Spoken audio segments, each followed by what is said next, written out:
You read the Old Testament, you will find men who really have power. There was a time God told Ezekiel, lie on one side for 390 days. And for 390 days, Ezekiel didn't move. He was lying on his right hand side. When he finished, and you thought he will go on holiday, God said, turn to the other side. And he lay there for 40 days. A man was interceding for 430 days. That man is stronger than who raises the dead. Because a man who can bring his body under subjection is stronger than the man who can take a city. And so when he was saying be strong in the Lord, he was talking about an unleashing of a power that is on your inside. There's a power you have that can make you tarry in God's presence until you become like Mount Zion that cannot be moved. Did you notice what happened in the book of Ezekiel?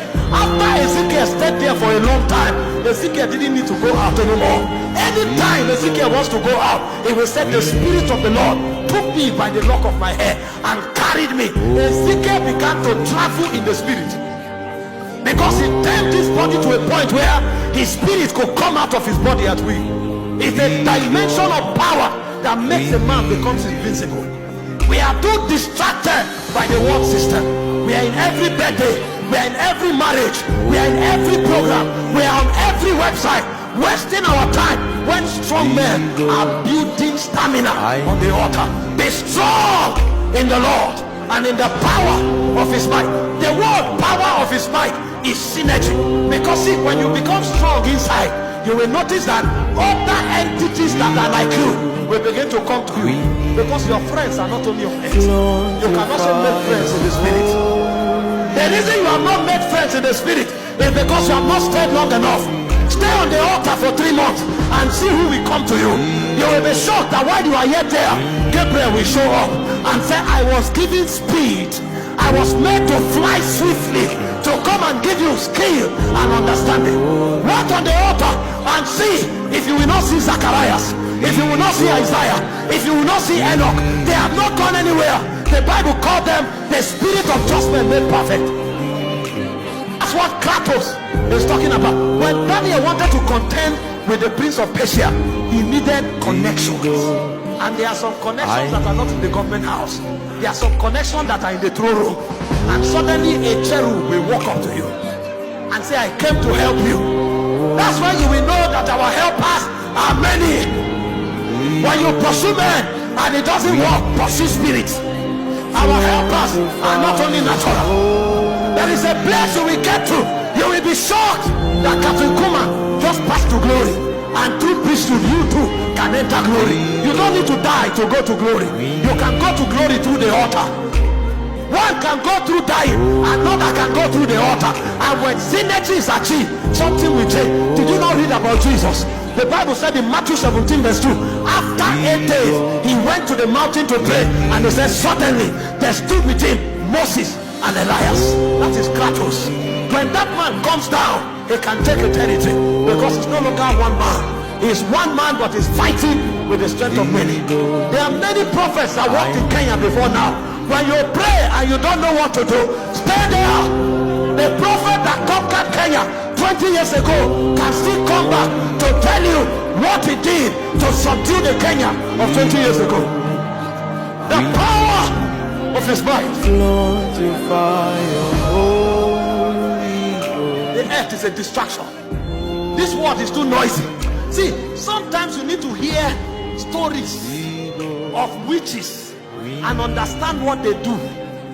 A witch can go on 100 days fast, not looking at the sun, to be able to meet a demon that has wickedness enough to afflict with death. A witch can be indoors for 8 months, and that witch may only drink water and maybe light food once in a day. And for 8 months, that witch will not step out, because the witch is preparing herself to meet the devil. And a principality will come to that witch and empower that witch to be able to subdue system. And so that witch doesn't need religion.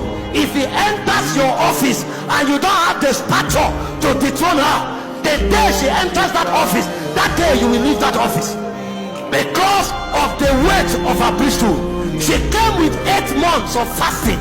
She came with 8 months of intercession. She came with 8 months of commitment union with demons. You are strolling about on Twitter and on Instagram, and you put your hands in the pocket. You want to fight a witch that has more education in the spirit than you. We have all the advantages, but we are illiterate in the spirit. And the reason is because we have not waited long enough. Because we don't have the power of his might.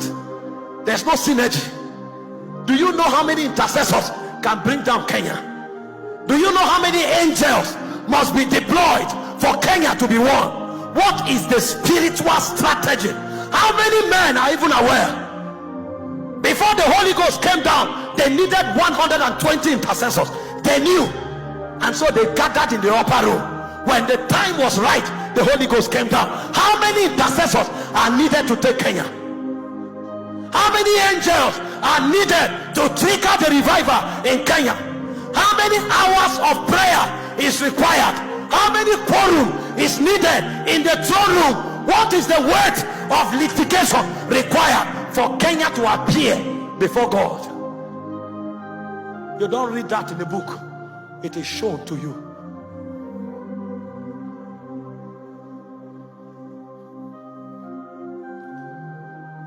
We lack spiritual intelligence.